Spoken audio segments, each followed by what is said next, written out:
Welcome to another special episode of the Wheels and Beyond podcast. This time we are headed over to the London Bicycle Café for a lunch and learn. I'm Ben Durham, your host, and I mic'd up Andrew Hunniford for his presentation about bikes for business, delivering sustainable solutions. He's been on the podcast before, just a few episodes ago actually, when we talked about London's transit system and how it's actually pretty well utilized, albeit underfunded. This episode's different because Andrew's presentation is stellar, and he makes a lot of good points, so all I will be doing is adding context and stitching together any loose ends so that it makes sense to you. So to start off a little bit of that context giving, I was invited to this lunch and learn by Andrew, who also has a few other business owners and city staff lunching and learning about how bicycles can change the way we move, especially for business. So let's hit play.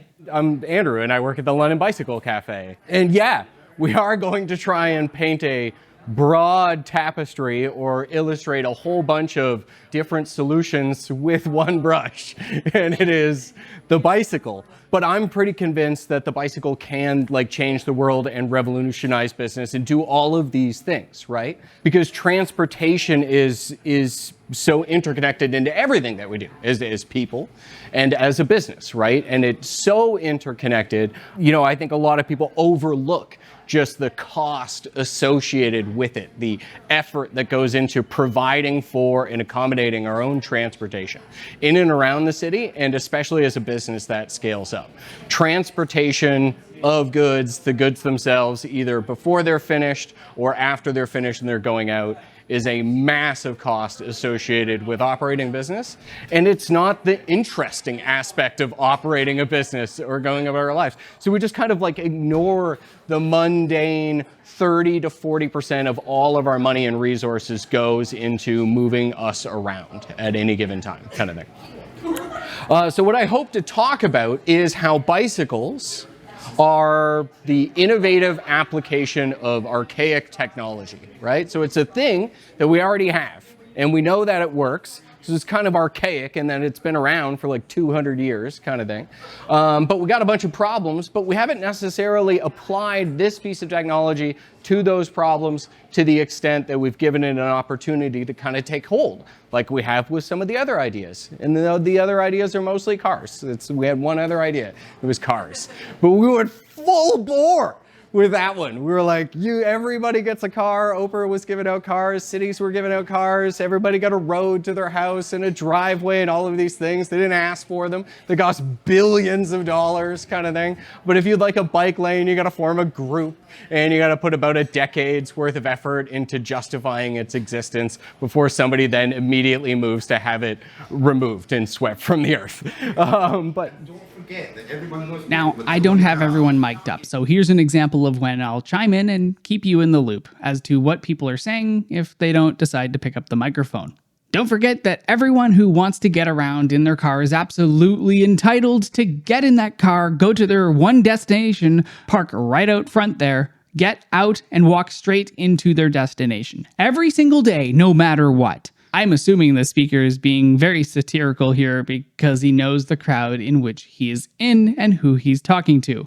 But yeah, if you didn't catch it, the built environment here in North America has truly caused drivers to believe that they are absolutely entitled to be able to hop in their car and go anywhere without any reason to be obstructed. And that's just false. And that's how traffic is caused. And that's how cities are destroyed. But that's not why we're here today, and that is not what we're diving into in this episode. So let's continue. yes, and here we are. So the London Bicycle Café, a business in downtown London, and we have no parking. And I am probably at this very moment one of the busiest cafes within the core kind of thing. And we genuinely believe, and we are trying to impart on all the other businesses in the city, that you can actually get more business with less parking. That you could create an environment that prioritizes the experience and how your business operates, and then therefore will make people want to come to it. And then they will solve the problem of getting there if it's a good enough thing to get to, right? So much of the London landscape is configurative. Businesses will look exactly and you can imagine them all. Whereas accessing the business literally means crossing a half a kilometer of vacant parking lot kind of thing in the middle of the summer, and then navigating a bunch of people that are still parked on the curb in front of the business kind of thing. And then all of those priorities have kind of then ruined the experience, getting to and from and being at that place. If you flip that around, people will take the bus, they'll ride their bike, they'll walk, they'll live closer, and you just have to kind of believe and it happens kind of thing. Right? So why bikes for business, right? Because every business gets to the stage where you start as like this small business kind of thing. Maybe you're in your kitchen or your living room or your garage and you're doing it kind of side of the desk kind of thing, but then you make it and now you've got to move stuff, right? Either you've got to move to your customers kind of thing, you've got to move product from your customers, you've got to go service them, you've got to get product in kind of thing to your retail location. Once you've made it, you have to buy a van. This van. For some reason, every business has to buy this van or something very, very similar to it. There are bigger ones, there are smaller ones, but they're all this van, right? For the audio podcast listeners, the van that Andrew is referring to here is the stereotypical white cube van. I'll just say here that at least these types of vans are not as bad as pickup trucks. Pickup trucks are essentially useless for the majority of the population of this planet, especially business owners. And sometimes you're occupying about 10% of the space inside of it, kind of thing, right? Very rarely is it actually full from end to end or anything like that. And it's just become just cultural. It really has become just that, is that we make these assumptions, right? So, oh, my business has grown. I'm going to do deliveries. I have to buy a van. Nobody really kind of interjects with another, except for hello. And then that's where we come in and we say, no, you can do other things, right? And this does one thing, only one thing, better than a bicycle, is that if it's raining, you're inside of it. And I will acknowledge that it's like, that's the thing that it does, right? We are spending all of society's money, all of our business money, all of our personal money to not get wet when it rains, right? And it's like, if we can admit that, it's going to be a lot easier to solve all of those problems, because we can solve for rain. You're going to get like a little bit wet. You could like put a coat on, raincoat kind of thing. You get really nice raincoats. We talk to other countries that do this, like the Dutch, the Germans. They'll be like, oh, we got coats, right? Yeah. Germans love coats, right? And they're like, oh, it's raining. It's fine. You can go outside. You're not sugar. Just get over it kind of thing, right? So we can acknowledge we're spending all of our business's money and things like that because we don't want to get wet when it rains. And just like we can get over that, or find an alternative when it does rain. Bicycles then offer 99% of the solutions that these small businesses are choosing these panel vans for, right? Dog washer, car washer, house cleaner kind of thing, small contractor, landscaper, real estate agent. They all get to the stage where they buy the van, they put the advertising on the side kind of thing. Rarely does it actually use the majority of its capacity, and it mostly exists to kind of sit there because occasionally it rains and I've got to move some signs kind of thing, right? And I don't want to get wet. But we have to consider the impact of all of these things and why we do business, right? So like, why do we make money and have a business? So we can grow a thing in our family and our communities and our cities and have positive outcomes and stuff like that. When you choose to cater to bicycles as a business, like I said, you create kind of an inviting space or destination that people actually would like to then take up that challenge, use active transportation and reach, because it's rewarding and not just convenient to get to kind of thing. Is the experience was rewarding and good. You can use bicycles in commercial applications in and around families and children and parks and better represent your business in an approachable and friendly way, right? How many small businesses have to operate, where they're seeing other businesses, they're attending trade shows or events or fairs or expos or demos that are in and around children, parks, schools, playgrounds, squares, promenades. I can keep naming these things, where you're going to be close to people and your customers and other humans, and you can create a more friendly and inviting business environment when you have a bicycle. One of the things that happens to me all of the time when I approach something on my bicycle is before I have stopped, a customer will approach me, kind of thing. This is not an experience I have, where I'll see other vendors arrive at a trade show or like go to service something in a park with a, the city of London, unfortunately, still chooses like the good old Dodge Ram pickup truck, right? They put 2 teens in them in the summer, and then they've got to go change out the trash at a particular service station along the route. So they get in a Dodge Ram pickup truck and that straddles the parkway kind of thing. And people have to move out of its way. And it's literally designed, like pickup trucks are designed to be intimidating and masculine looking and all of these things. Like people have like worked on and gone to school to make it look big and mean and scary, right? And then is that how we want to represent our businesses, right? Or do we have the type of experience where before I have stopped, somebody is like, oh, hey, so that's a crazy bike you got here. What are you doing at this thing, kind of thing? Did you make that? How much did it cost? Those are the questions that you get. Did you make it? No. How much did it cost, right? And you're like, I'll tell you, this is like $6,000 and up, right? We're like $7,000. We're like $7,000. They're expensive. They're like $3,000. But the idea is you're able to interact with your customers, with your society, with your community, with your environment better when you do it by bicycle. So it has these benefits, right? So that, yeah, it's gonna rain. Sometimes it rains. We're gonna get a little bit wet, but the benefits are worth it. You keep going. Constraint delta.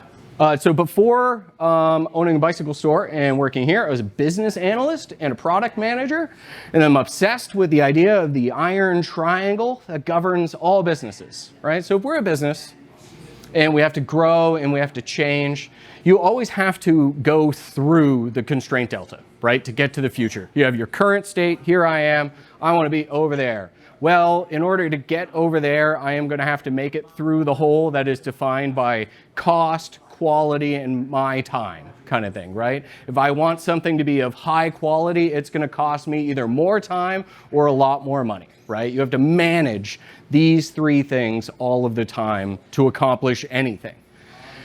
That's where bicycles come in. And if you kind of follow me through on this, because what they offer is solutions to the complex problem of trying to control your constraint delta, managing your cost, your time, and your quality. So what they offer us is affordable solutions that start at less than $4,000. They're fuel efficient, they don't have insurance. I think about sustainability as associated with quality. If something is quality, it is then therefore also sustainable, right? Is that quality things last a long time. Things that last a long time are overall cheaper for me to have and to use.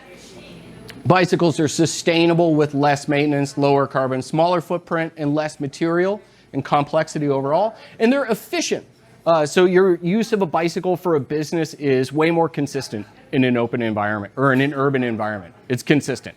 My mode of transportation, I choose to ride bicycle all the time. No matter the time of day, it takes me 12 minutes to get to work and 14 minutes to get home.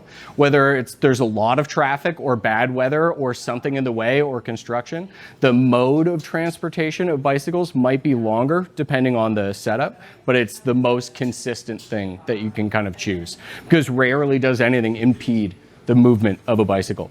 So you talk about efficiency and efficient use of your time, right? So if you're doing anything, if you're planning a business kind of thing, we like to just kind of throw bicycles out and being, this is the tool or the solution that best fits through your constraint deltas kind of thing. If you're trying to pilot up an event space for your small business or get a delivery service going or find a way to do customer outreach or delivery or site visits, right? If you're trying to solve for those problems and you're trying to solve for the van, where we recommend the bicycle is your business solution is going to fit within those constraint deltas a lot better all of the time, right?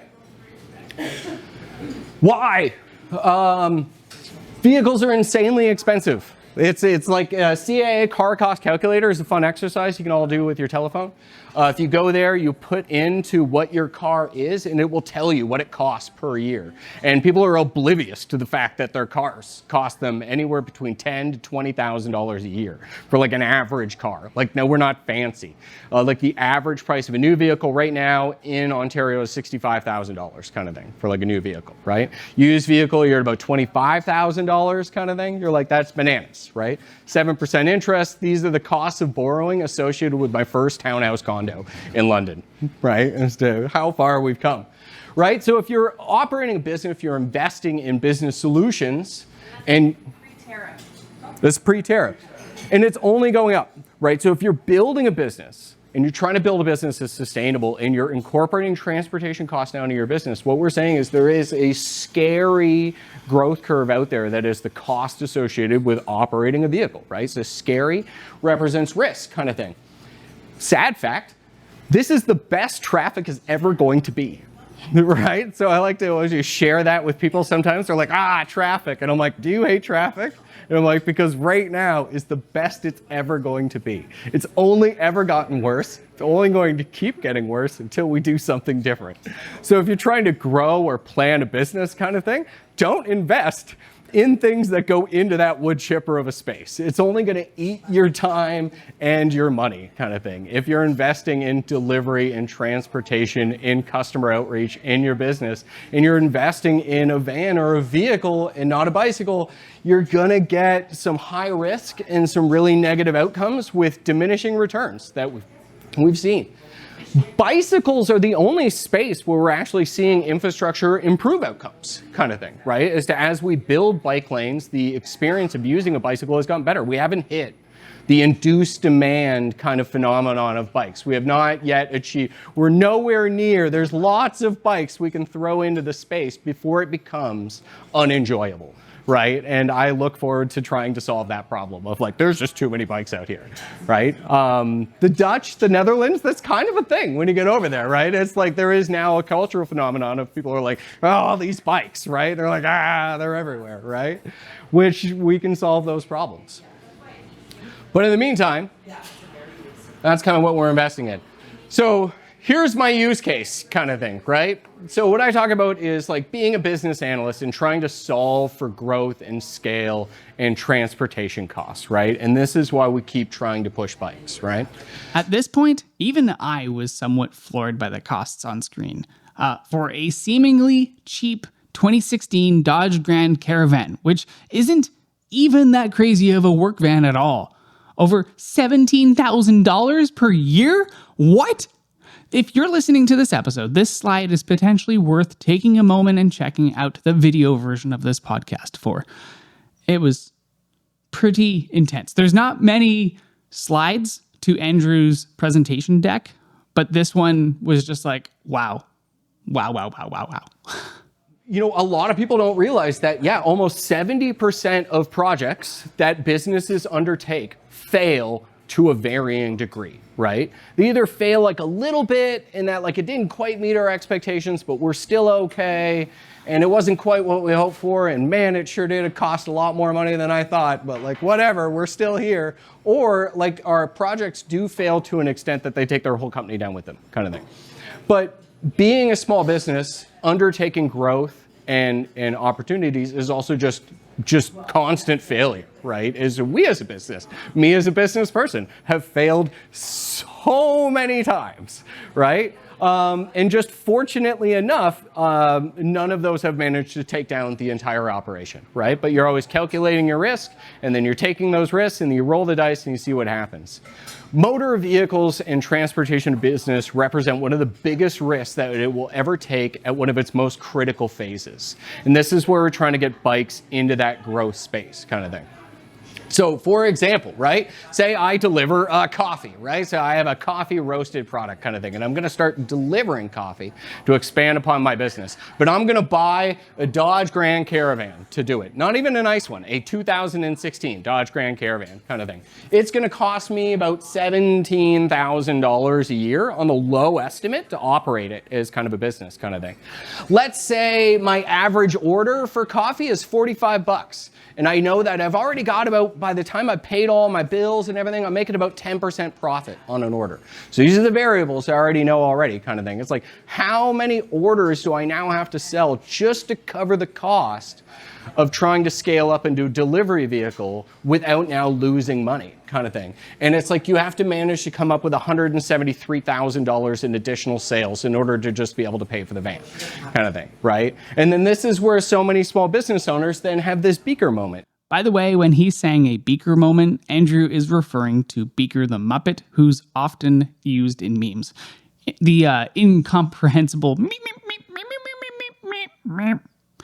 you know, that one. If not, it's on the slide. That's why it probably doesn't make sense.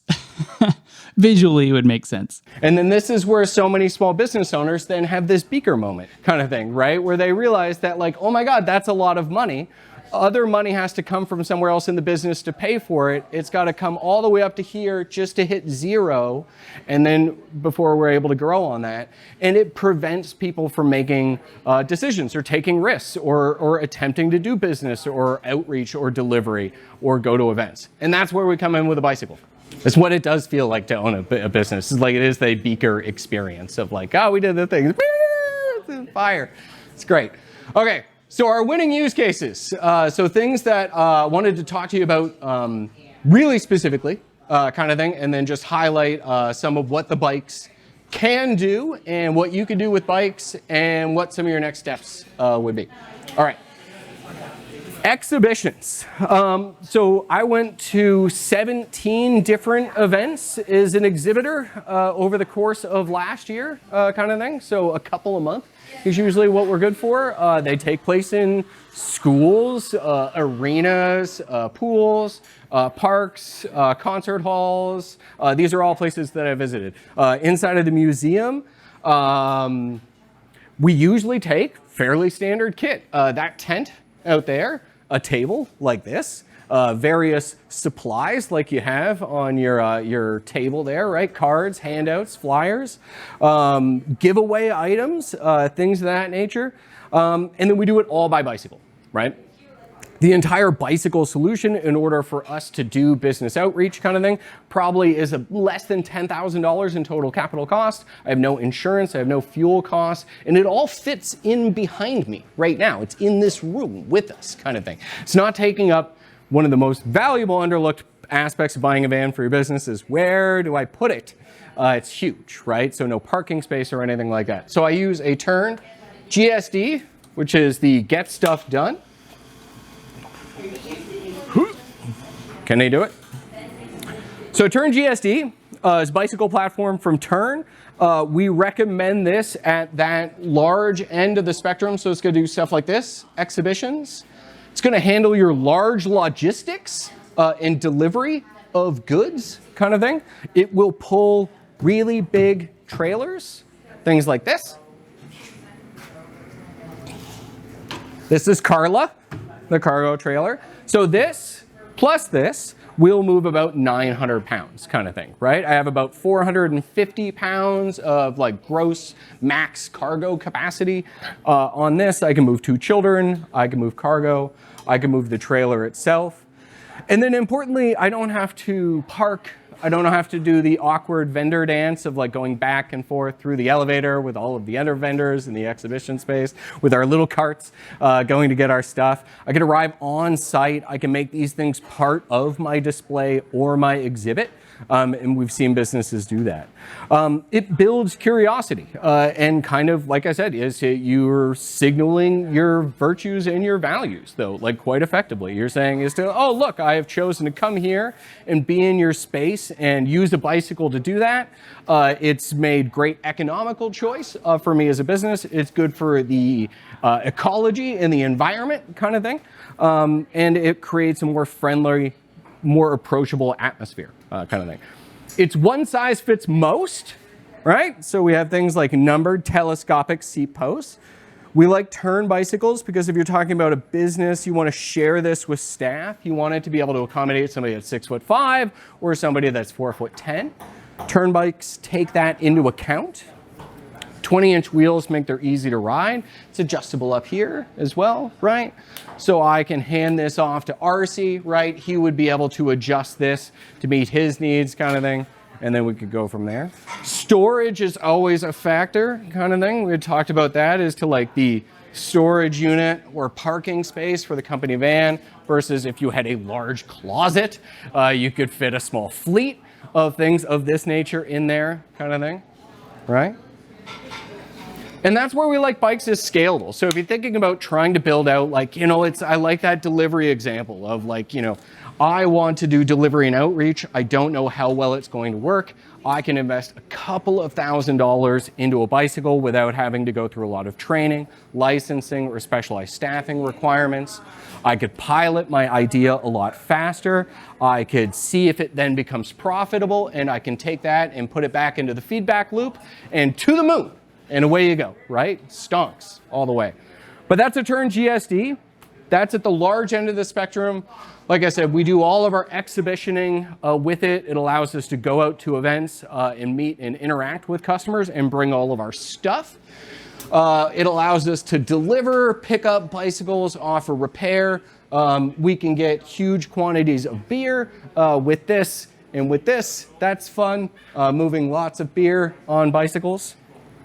One of the other ones I'll talk about then will be the fleet use of bicycles. Right now, Andrew is just moving bikes around so that he can get at one of the folding bikes. Okay. Mike can judge me on this. And now he's unfolding it, and that took about 5 seconds right then and there. It's not bad, right? Yeah? 9.5? Yeah? Okay. So all I wanted was Mike's approval and admiration there. So yeah, campuses.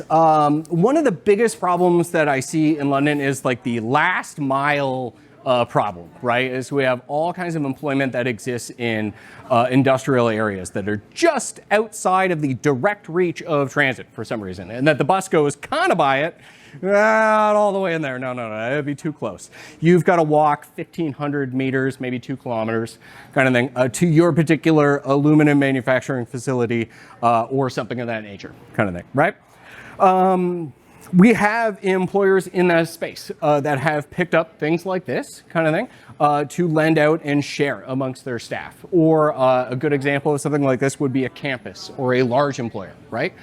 Some of the battery manufacturing plants that are going to open, large industrial manufacturing sites, Western would be a good example, right? As to like, you know, these are the types of things that could exist within the system or space that could be available for use to various departments or disciplines in order to be able to go from engineering to architecture or, you know, however amongst they travel. I'm uneducated. I only get to visit campus to see the river. Yeah, so some of the fundamentals of turn bicycles, some of the things that we look in business bicycles is one size fits all solutions. These are some of the fundamentals. Some of the mistakes that we've seen make is, you know, businesses or institutions trying to build out fleets of bikes that they have to size, small, medium, or large, versus very importantly, always kind of picking a bike that is one size fits all in nature up front. We really like Turn for its size, for its compactness, its foldability, how it kind of works within a business, and then its capabilities, right? So this plus this, I can move 900 pounds. I can move 400 pounds over here. I'm down to about 200 pounds on something like this kind of thing. So in terms of what most people are doing professionally, even if they are or they do have a company vehicle kind of thing, a lot of the time, day to day, they're moving things well within those constraints or those limits. Rarely is anybody's pickup truck bed full, or rarely do you see the white panel van and everything in there is being used on a constant basis kind of thing. A lot of the time, it's a huge amount of trash that nobody has gotten around to dealing with yet kind of thing. It's like, talk to your local contractor, ask about the inside of their van, and then we're like, oh, we don't talk about it, kind of thing. So yeah, just trying to convince business owners and institutions in that space that there is probably 99% of the problems out there could be solved with a bicycle. They could be solved cheaper If you chose to do it with a bicycle, we'd like to think that that actually provides better outcomes or results that are more consistent and scalable. And we don't think that you're compromised by choosing a bicycle to implement in terms of your institution or your business's logistics. We actually think that you're going to be advantaged long term, that it'll help you grow and scale faster, reach more people, reach them better, and be happier as business. Do we have any questions about the zoo of bicycles? This is behind me.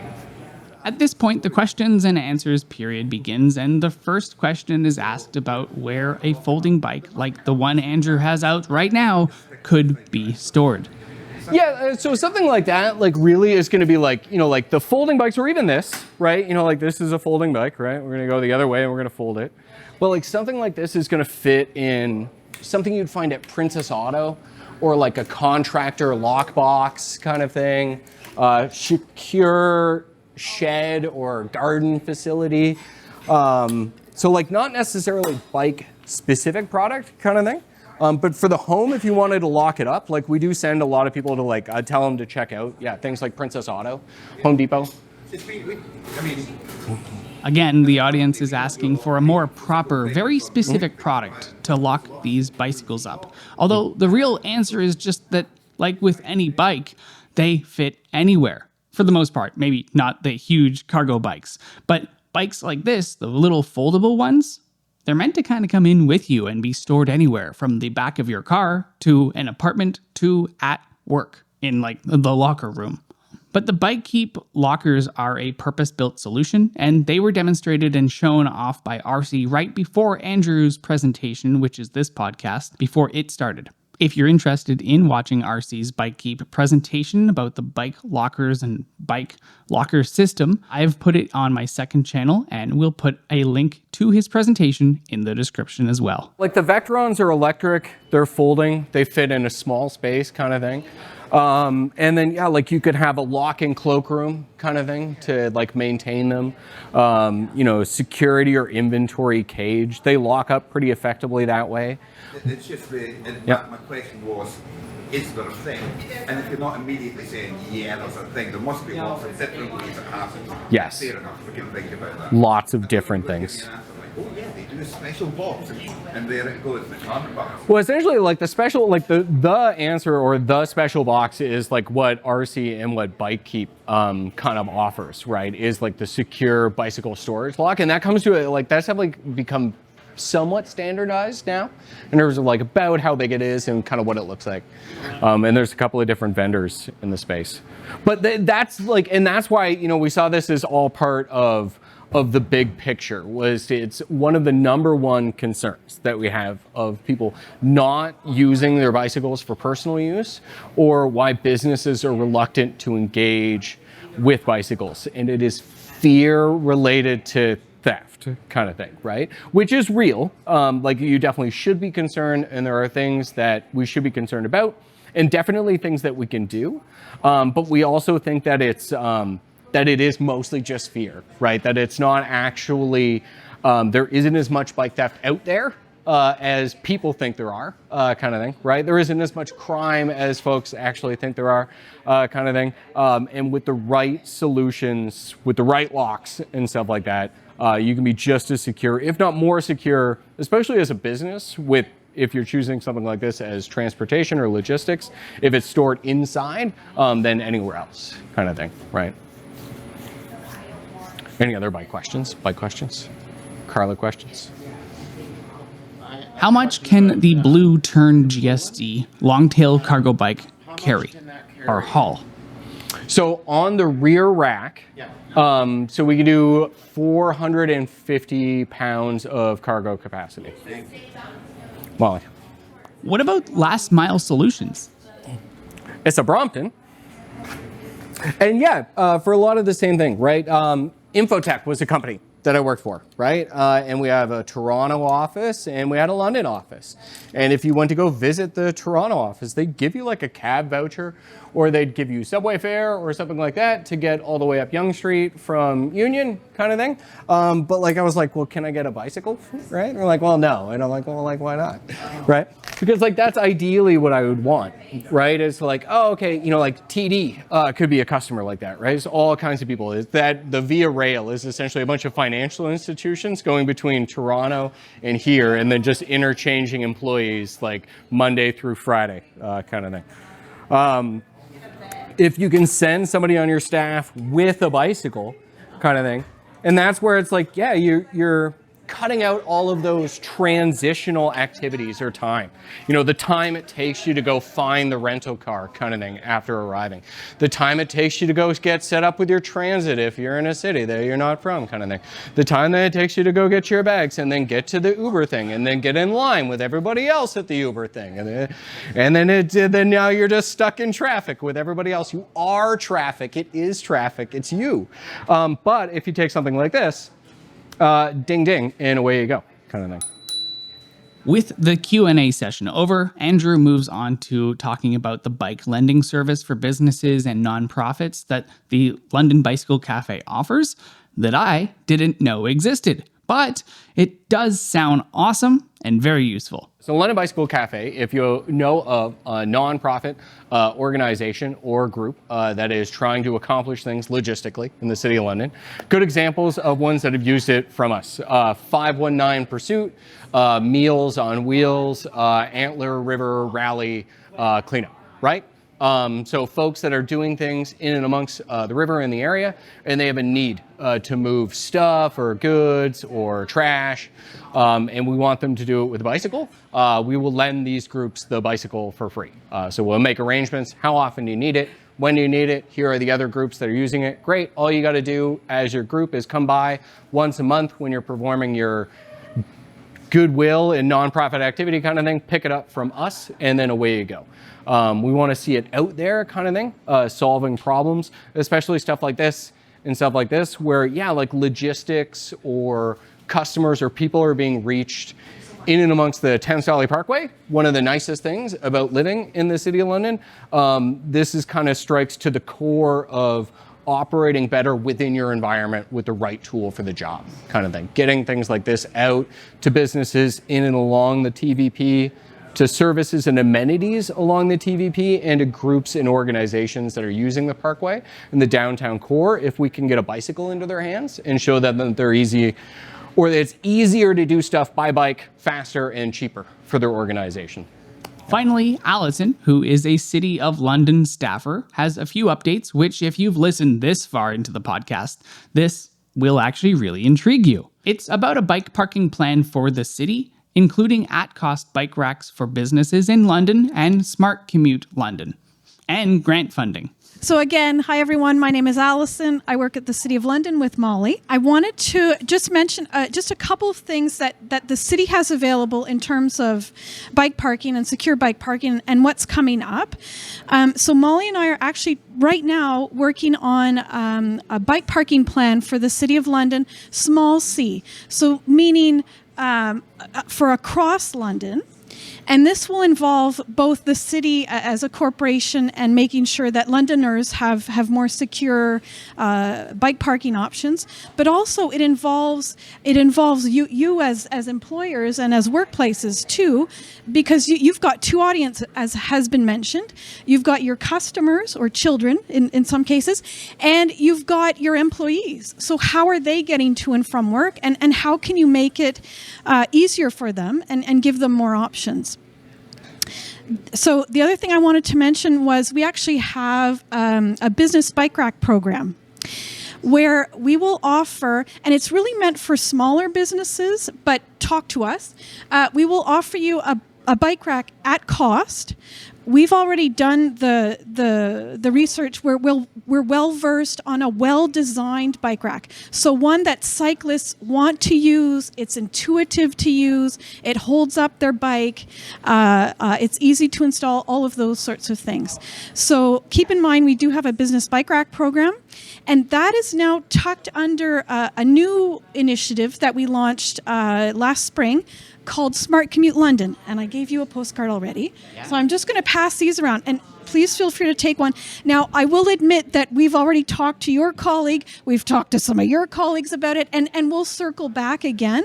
But this is a program that's really meant for for yourselves and for your colleagues, your employees, and making it easier to leave the car at home for more of those commute trips to and from work, and using all of the other wonderful options that are available to us as Londoners.